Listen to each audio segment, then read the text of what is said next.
নমস্কার বন্ধুরা, আজকের ওলা ইলেকট্রিক তাদের কোয়ার্টার ওয়ান রেজাল্ট পাবলিশ করে দিয়েছে। চলো দেখে নেওয়া যাক। প্রথমে আমরা ফিগারটা চেক করবো, এখানে সমস্ত ফিগার পটিতে আছে, ঠিক আছে। এরপরে আমরা সিকোয়েন্স চেক করবো, 30শে জুন 2025, 30শে June 2026, okay, year on year, 31শে মার্চ 2026, 30শে জুন 2026, কোয়ার্টার অ্যান্ড কোয়ার্টার। চলো কোম্পানি টোটাল রেভিনিউটা দেখে নেওয়া যাক। আগের কোয়ার্টারে ছিল 265 কোটি, আগের বছরে ছিল 828 কোটি এবং এই কোয়ার্টারে এসছে 455 কোটি।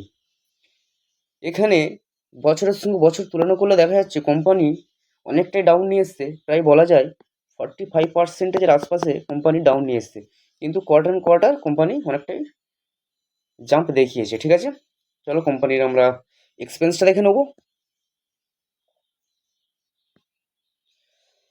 আগের কোয়ার্টারে ছিল 546 কোটি, আগের বছরে ছিল 1065 কোটি এবং এই কোয়ার্টারে হয়েছে 620 কোটি। আমার মনে হয় কোম্পানি খরচা একটু বাড়িয়ে ফেলেছে। চলো কোম্পানির প্রফিটটা আমরা দেখব। কোম্পানির প্রফিট বা লস যেটাই হোক আমরা দেখে নেবো। আগের কোয়ার্টারে ছিল কোম্পানি তো প্রফিট করতে পারছে না, লসেই আছে। আগের কোয়ার্টারে কোম্পানি লস করেছিল 500 কোটির মতন, আগের বছরে কোম্পানি লস করেছিল 428 কোটির মতন এবং এই কোয়ার্টারে কোম্পানি লস করেছে 336 কোটির মতন, ঠিক আছে। এখানে একটা ভালো দিক হচ্ছে company year on year loss কমিয়ে এনেছে, প্রায় বলা যায় 22-23%-এর মতন লস কমিয়ে এনেছে এবং কোয়ার্টার অন কোয়ার্টার কোম্পানি অনেকটা লস কমিয়েছে। এটা একটা পজিটিভ দিক হিসাবে ধরাই যেতে পারে। চলো কোম্পানির আমরা এই পেজটা দেখে নেবো।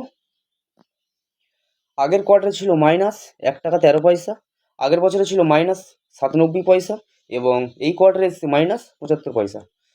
ওলা ইলেকট্রিকের রেজাল্ট আমরা মোটামুটি দেখে নিলাম। কোম্পানি এখনও প্রফিটে আসতেই পারছে না, তবে দেখা যাক মার্কেটে এই শেয়ারটির প্রতি কেমন রিয়াকশন দেখায়। যদি ভিডিওটি ভালো লাগে তাহলে অবশ্যই লাইক করবেন এবং আরও আপডেট পেতে আমাদের সঙ্গে থাকুন। ধন্যবাদ।